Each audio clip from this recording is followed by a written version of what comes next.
Baik, Assalamualaikum warahmatullahi wabarakatuh. Kami dari kelompok 6 yang beranggotakan Nova Alisya Ramadhani dengan NIM 2002-106002, Novi Meriastuti dengan NIM 2002-106003, dan Sulistiani dengan NIM 2002-106014 akan mempresentasikan mengenai neraca lajur dan jurnal penyesuaian.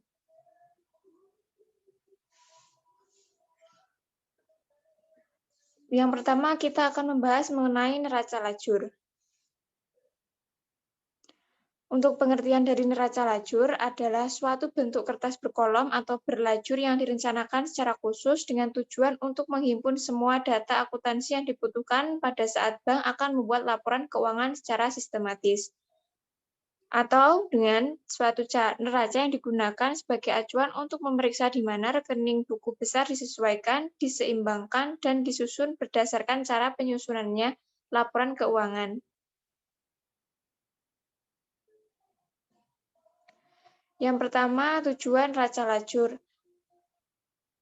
Ada memudahkan dalam menyusun laporan keuangan bank, menggolongkan dan meringkas informasi dari saldo dan data penyesuaian sehingga dapat dijadikan persiapan sebelum disusun laporan keuangan bank yang formal dan memudahkan pihak bank menemukan adanya kesalahan yang mungkin dilakukan dalam membuat jurnal penyesuaian.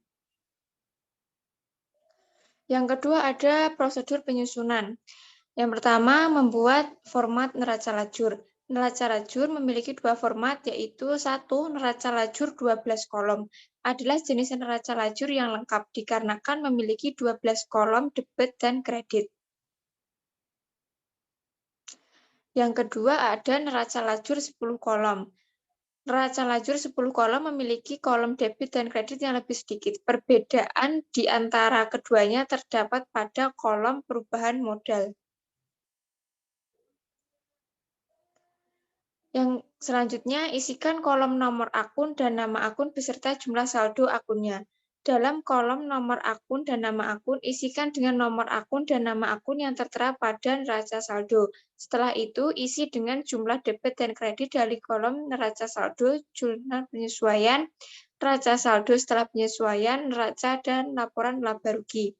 Isi baris total kolom neraca dan laba rugi dengan total jumlah dari kolom neraca dan laporan laba rugi.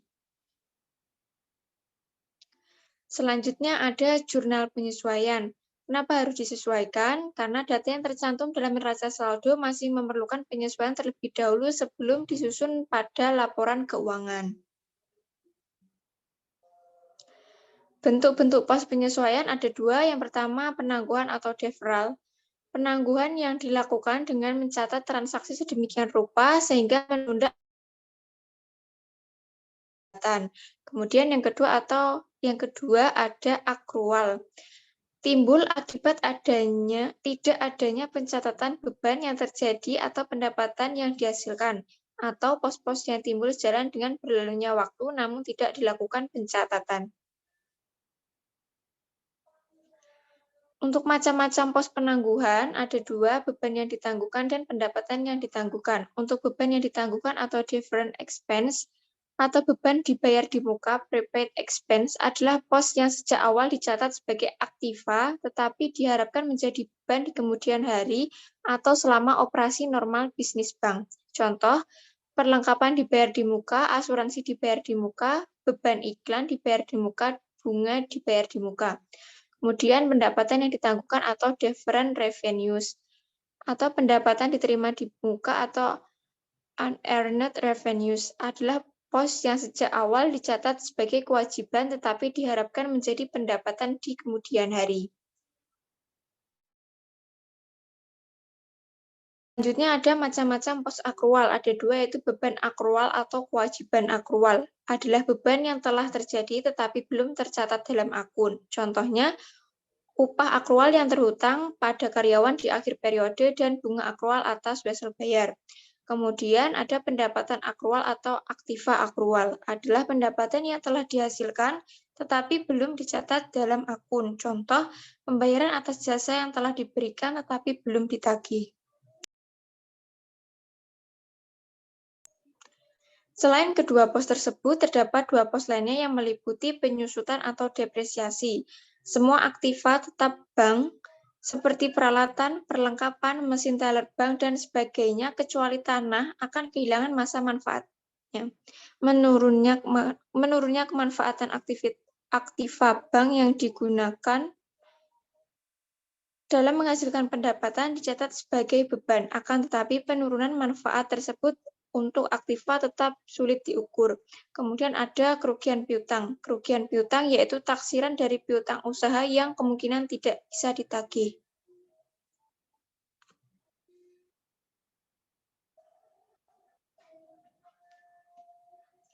Selanjutnya ada proses penyesuaian. Proses penyesuaian ayat jurnal, penyesuaian dilakukan sesuai dengan penyusunan ayat jurnal umum. Proses ini diawali dengan analisis transaksi atau informasi untuk melihat pengaruh suatu transaksi ke akun-akun, baik ke akun neraca maupun ke akun laba rugi. Kemudian menyusun ayat jurnal penyesuaian dengan melakukan pendebitan atau pengkreditan jumlah akun yang disesuaikan.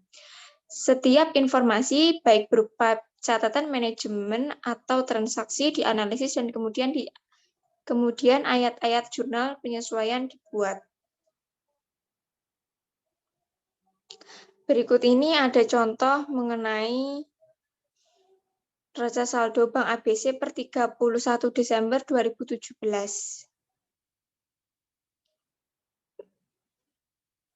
Data dalam neraca saldo di atas belum seluruhnya siap untuk secara langsung dicantumkan pada laporan keuangan karena adanya informasi berikut.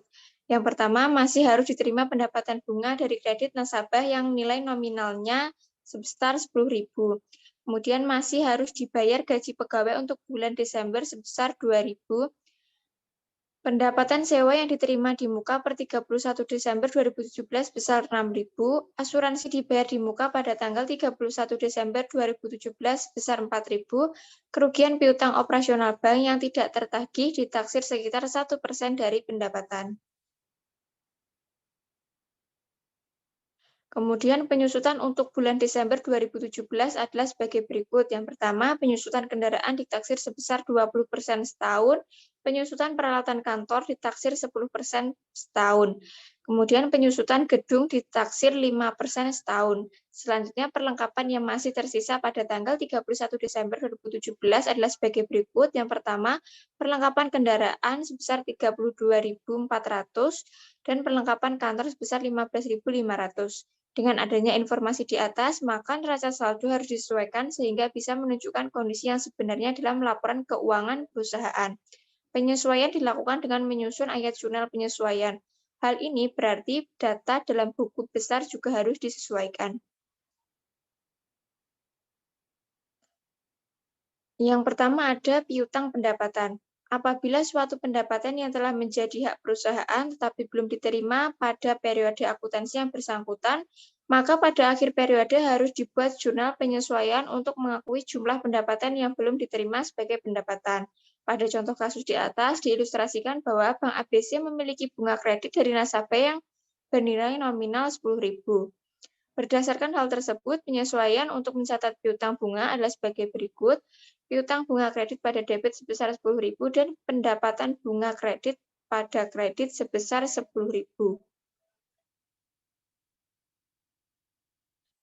Dalam contoh kasus di atas, posting ke ayat penyesuaian ke dalam buku besar tampak sebagai berikut. Penyesuaian pada debit sebesar 10.000, kemudian saldo penyesuaian pada kredit sebesar 10.000. Setelah dibukukan dalam buku besar, akun di atas selanjutnya dapat dicantumkan untuk penyusunan laporan keuangan dengan rincian sebagai berikut. Yang pertama, piutang bunga dicantumkan dalam neraca sebagai aktiva lancar dan pendapatan bunga dicantumkan dalam laporan laba rugi sebagai pendapatan lain-lain. Selanjutnya akan dilanjutkan oleh rekan saya.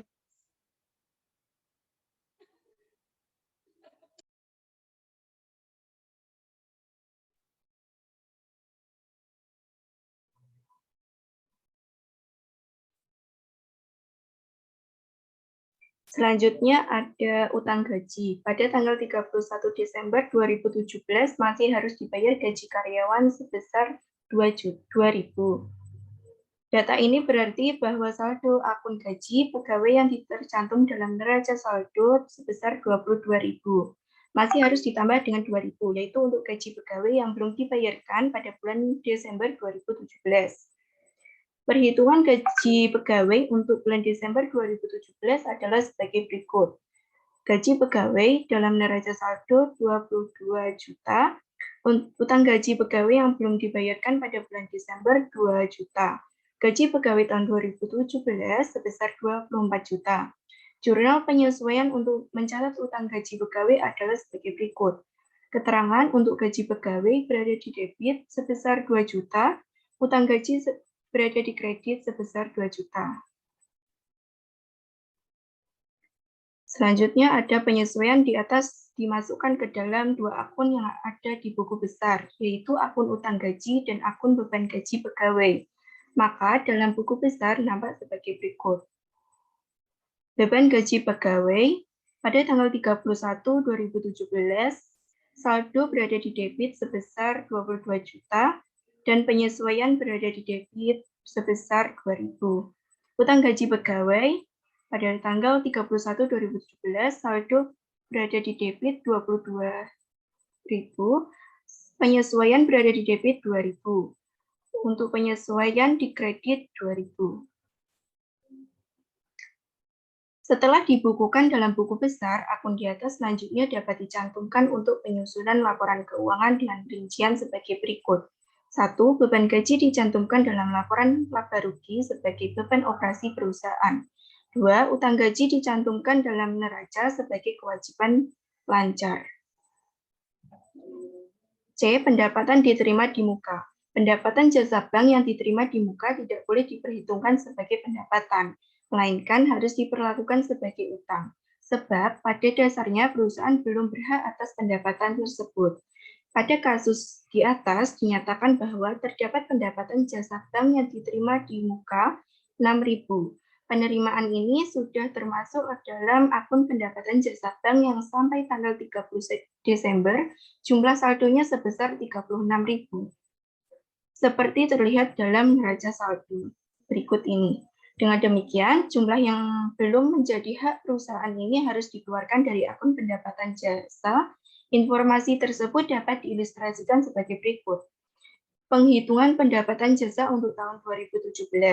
Pendapatan sewa dalam neraca saldo sebesar 36.000. Pendapatan sewa diterima di muka seperti dinyatakan dalam data penyesuaian sebesar 6.000. Sehingga pendapatan sewa tahun 2017 sebesar 30.000. Penyesuaian untuk pendapatan jasa diterima di muka adalah sebagai berikut. Pendapatan jasa berada di debit 6.000, pendapatan jasa diterima di muka berada di kredit 6.000. Setelah ayat jurnal penyesuaian dimasukkan dalam buku besar, maka dalam buku besar nampak sebagai berikut. Ada pendapatan sewa tanggal 31 2017, penyesuaian berada di debit, saldo berada di kredit 36.000.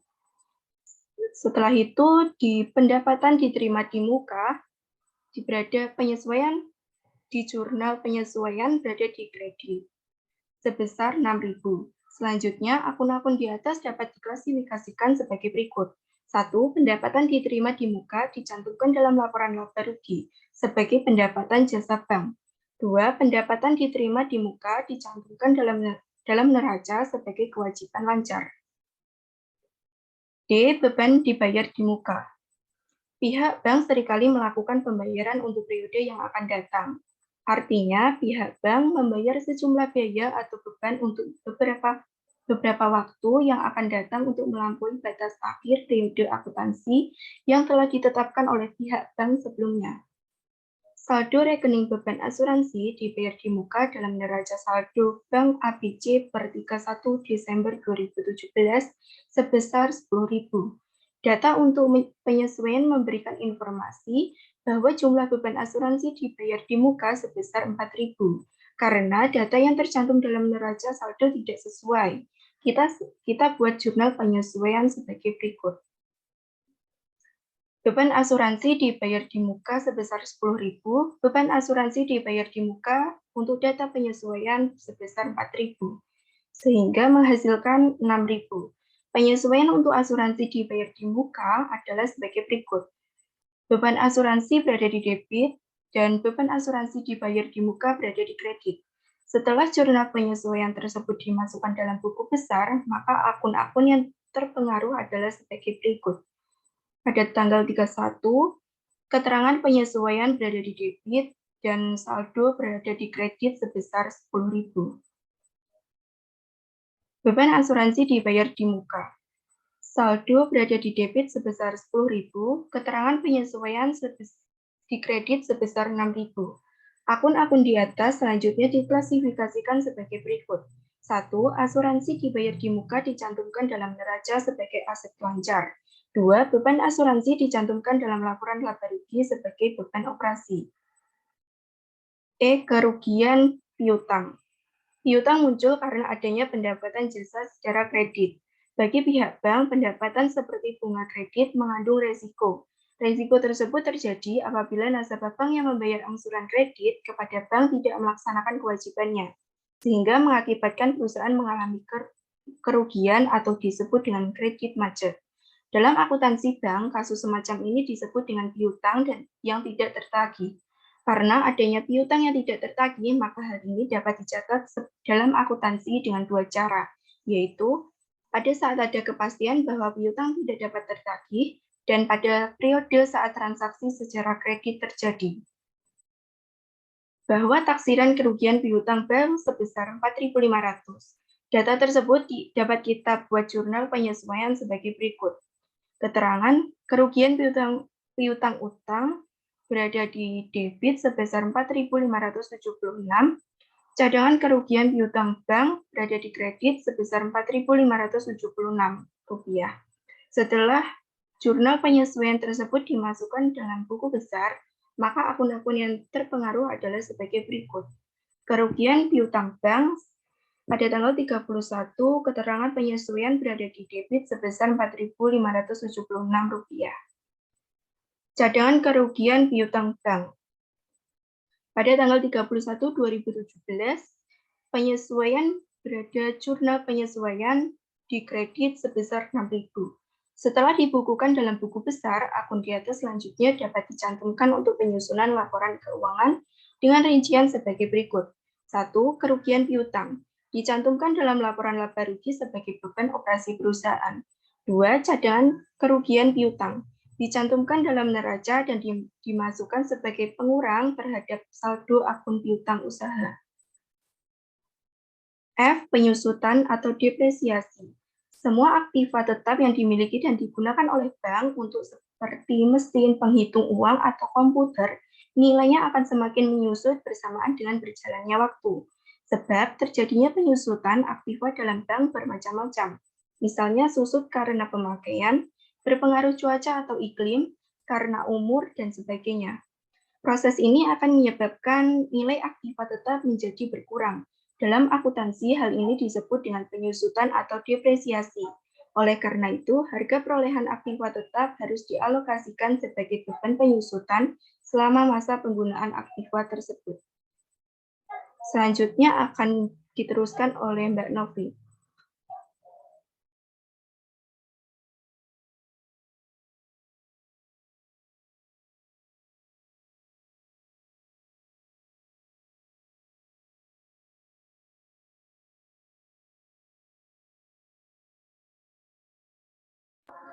Baik, selanjutnya ada penyusutan kendaraan ditaksir sebesar 20% setahun. Dalam data penyesuaian dikemukakan bahwa penyusutan peralatan kendaraan yang digunakan untuk operasional bank ditetapkan 20% setahun. Dalam neraca saldo dapat dilihat bahwa harga perolehan peralatan rental kendaraan adalah 480.000. Dengan demikian, penyusutan peralatan rental per tahun adalah 20% dikali 480.000 dengan nilai 96.000. Hasil perhitungan tersebut dapat dicatat dalam jurnal penyesuaian sebagai berikut.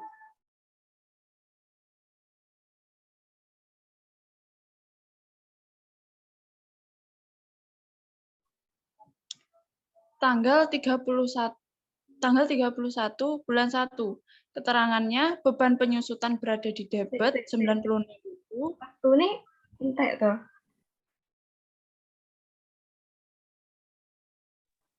Oh iya nop ya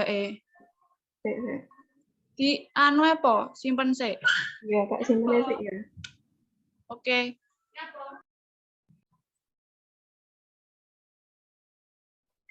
Satu, penyusutan kendaraan ditaksir sebesar 20% setahun. Dalam data penyesuaian dikemukakan bahwa penyusutan peralatan kendaraan yang digunakan untuk operasional bank ditetapkan 20% setahun. Dalam neraca saldo dapat dilihat bahwa harga perolehan peralatan rental kendaraan adalah 480.000. Dengan demikian, penyusutan peralatan rental per tahun adalah 20% dikali 480.000 menghasilkan 96.000. Hasil penghitungan tersebut dapat dicatat dalam jurnal penyesuaian sebagai berikut. Keterangan beban penyusutan berada di debit sebesar 96.000 dan kendaraan akumulasi penyusutan kendaraan berada di kredit sebesar 96.000.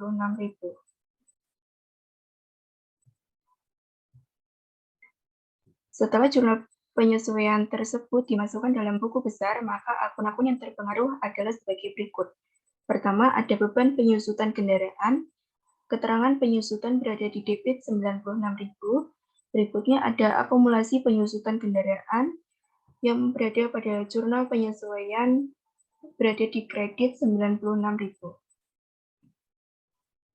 Akun-akun di atas selanjutnya diklasifikasikan menjadi sebagai berikut. A. Akumulasi penyusutan kendaraan dicantumkan dalam neraca sebagai akun pengurang terhadap akun peralatan. B. Beban penyusutan kendaraan dicantumkan dalam laporan laba rugi sebagai beban operasi. 2. Penyusutan peralatan kantor bank ditaksir 10% setahun. Dalam contoh di atas, penyusutan peralatan kantor ditetapkan 20% setahun. Dalam neraca saldo dapat dilihat bahwa harga perolehan peralatan kantor sebesar 115.000. Dengan demikian, penyusutan peralatan kantor per tahun adalah 10% dikali 115.000 dikurangi 11.500. Data hasil penghitungan tersebut dapat dimasukkan dalam jurnal penyesuaian sebagai berikut. Di debit sebesar 11.000, akumulasi peralatan kantor berada di kredit sebesar 11.500. Setelah jurnal penyesuaian tersebut dimasukkan dalam buku besar, maka akun-akun yang terpengaruh adalah sebagai berikut. Beban penyusutan peralatan kantor. Penyesuaian berada di debit sebesar 11.500. Akumulasi penyusutan peralatan kantor, penyesuaian jurnal penyesuaian berada di kredit sebesar 11.500. Akun-akun di atas selanjutnya diklasifikasikan sebagai berikut. A. Akumulasi penyusutan peralatan kantor dicantumkan dalam neraca sebagai akun pengurang terhadap akun peralatan. B. Beban penyusutan peralatan kantor dicantumkan dalam laporan laba rugi sebagai beban operasi. 3. Penyusutan gedung ditaksir 5% setahun. Dalam contoh di atas, nilai penyusutan gedung dalam setahun ditetapkan 5% setahun. Dalam neraca saldo, harga perolehan gedung diketahui 1 juta. Dengan demikian, nilai penyusutan gedung per tahun adalah 5%. Dikali 1 juta menghasilkan 50.000. Data hasil penghitungan tersebut dapat dimasukkan dalam jurnal penyesuaian sebagai berikut. Beban penyusutan gedung berada di debit sebesar 50.000, akumulasi penyusutan gedung berada oleh Mbak Novi. Baik, selanjutnya ada jurnal penyesuaian tersebut dimasukkan dalam buku besar. Maka akun-akun yang terpengaruh adalah sebagai berikut. Beban penyusutan gedung berasal dari jumlah akumulasi penyusutan gedung dari penyesuaian berada di kredit.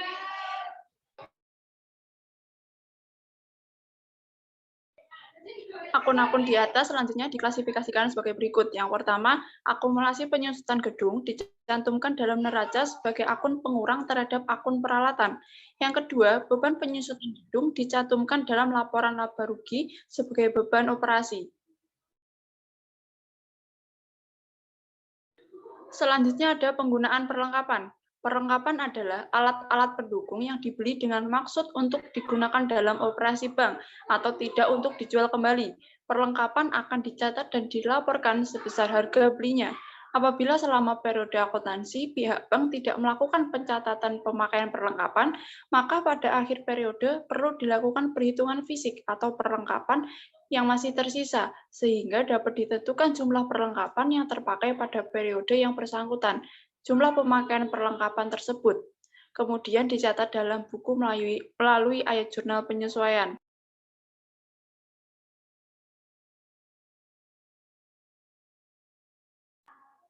Yang pertama ada pemakaian perlengkapan transaksi bank. Saldo akun perlengkapan transaksi bank dalam neraca saldo adalah Rp96.150.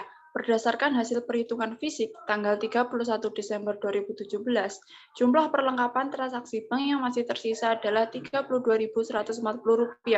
Dari hal tersebut dapat diketahui pemakaian perlengkapan transaksi bank selama tahun 2017 adalah sebagai berikut. Jumlah saldo akun perlengkapan sebesar Rp96.150. Jumlah perlengkapan kendaraan yang tersisa sebesar Rp32.140. Jadi, jumlah pemakaian perlengkapan selama 2017 sebesar Rp64.010. Jurnal penyesuaian pemakaian perlengkapan kendaraan selama tahun 2017 adalah sebagai berikut. Beban perlengkapan sebelah debit sebesar Rp64.010 dan perlengkapan sebelah kredit sebesar Rp64.010. Setelah jurnal penyesuaian tersebut dimasukkan ke dalam buku besar, maka akun-akun yang terpengaruh adalah sebagai berikut. Yang pertama ada beban perlengkapan. Dari jurnal penyesuaian berada di sebelah debit sebesar Rp64.010 dan perlengkapan di saldo ada Rp96.150 dan dari jurnal penyesuaian di kredit sebesar Rp64.010.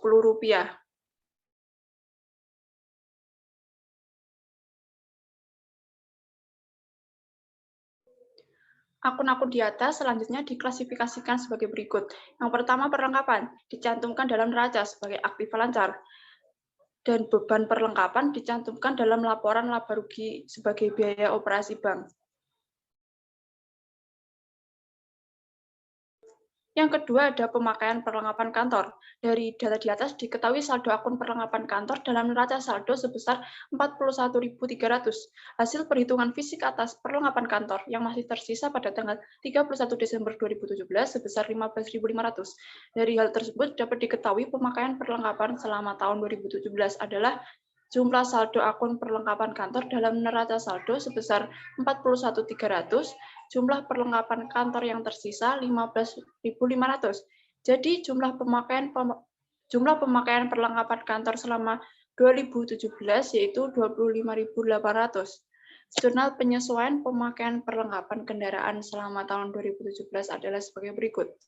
Beban perlengkapan kantor berada di sebelah debit sebesar Rp25.800, perlengkapan kantor berada di sebelah kredit sebesar Rp25.800.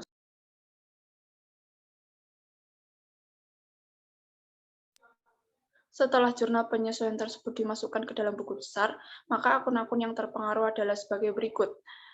Yang pertama ada beban perlengkapan dari jurnal penyesuaian berada di sebelah debit sebesar Rp25.800 dan perlengkapan memiliki saldo di debit sebesar Rp41.300 dan dari jurnal penyesuaian berada di sebelah kredit sebesar Rp25.800. Akun-akun di atas selanjutnya diklasifikasikan sebagai berikut. Perlengkapan dicantumkan dalam neraca sebagai aktiva lancar, dan beban perlengkapan dicantumkan dalam laporan laba rugi sebagai biaya operasi bank. Selanjutnya ada neraca saldo setelah disesuaikan. Apabila ayat-ayat jurnal penyesuaian tersebut dibukukan ke dalam buku besar, maka sejumlah akun di buku besar akan berubah saldonya. Bahkan muncul beberapa akun yang baru yang tidak ada dalam neraca saldo yang lalu. Pada bagian sebelumnya, disebutkan bahwa salah satu tujuan pembuatan neraca saldo adalah untuk mempermudah penyusunan laporan keuangan.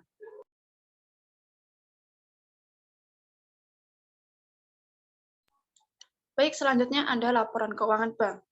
Laporan keuangan bank merupakan hasil akhir dari suatu proses pencatatan yang merupakan suatu ringkasan dari transaksi-transaksi keuangan yang terjadi selama tahun buku yang bersangkutan dalam bank.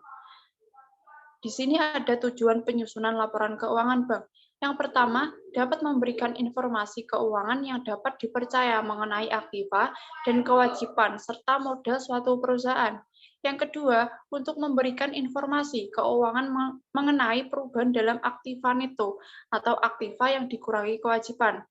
Suatu perusahaan yang timbul dari kegiatan usaha dalam rangka memperoleh laba. Yang ketiga ada memberikan informasi keuangan yang membantu para pemakai laporan keuangan dalam menaksir potensi perusahaan dalam menghasilkan laba. Yang terakhir, untuk memberikan informasi mengenai perubahan aktiva dan kewajiban perusahaan, seperti informasi mengenai aktivasi pembiayaan dan investasi.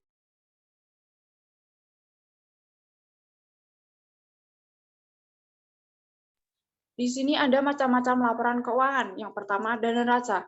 Neraca adalah laporan yang menunjukkan keadaan keuangan suatu unit usaha pada tanggal tertentu yang dinyatakan dalam jumlah uang seperti yang telah disebutkan sebelumnya. Neraca terdiri dari aset, utang, dan modal. Adapun data untuk menyusun laporan neraca diambil dari neraca lajur kolom ke-10 dan ke-11 apabila perusahaan menggunakan bentuk 10 kolom serta kolom ke-11 dan kolom ke-12 apabila perusahaan menggunakan bentuk kolom 12. Terdapat dua bentuk neraca yang lazim digunakan, yaitu bentuk Staffel dan bentuk Kontro. Yang kedua ada laporan laba rugi.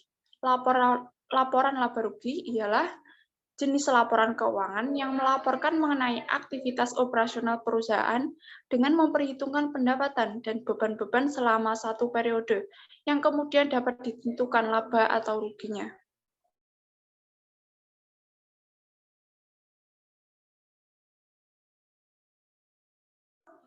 Yang ketiga ada laporan perubahan modal. Selain menyusun laporan laba rugi, perusahaan juga menyusun yang namanya yaitu laporan perubahan modal, yang menunjukkan sebab-sebab perubahan modal perusahaan. Dari laporan perubahan modal dapat diketahui besarnya modal yang ditanam pemilik perusahaan. Laporan perubahan modal adalah laporan keuangan yang menunjukkan perubahan modal selama satu periode. Yang keempat ada laporan arus kas. Laporan arus kas menunjukkan sumber dan penggunaan kas selama satu periode, sehingga saldo kas nampak seperti di neraca. Laporan arus kas membutuhkan data atau informasi dari neraca periode sebelumnya dan periode yang bersangkutan, dan laporan laba rugi pada periode yang bersangkutan.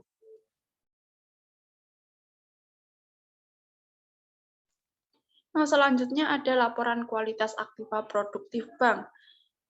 Laporan kualitas aktiva produktif bank ialah laporan yang menunjukkan aktiva yang dimiliki oleh bank. Aktiva dalam bank bisa dikatakan merupakan jasa yang akan datang berupa uang yang dapat diuangkan kecuali jasa-jasa kontrak antara dua belah pihak yang belum terlaksana dan di dalamnya terdapat kekuatan hukum bagi kelompok tertentu. Yang keenam ada laporan komitmen dan kontingensi. Laporan komitmen bank merupakan suatu ikatan atau kontrak yang tidak dapat dibatalkan secara sepihak oleh bank, baik dalam bentuk rupiah atau valuta asing, serta harus dilaksanakan apabila persyaratan yang disepakati bersama telah dipenuhi. Adapun bentuk komitmen ini dapat bersifat tagihan ataupun kewajiban bagi pihak bank.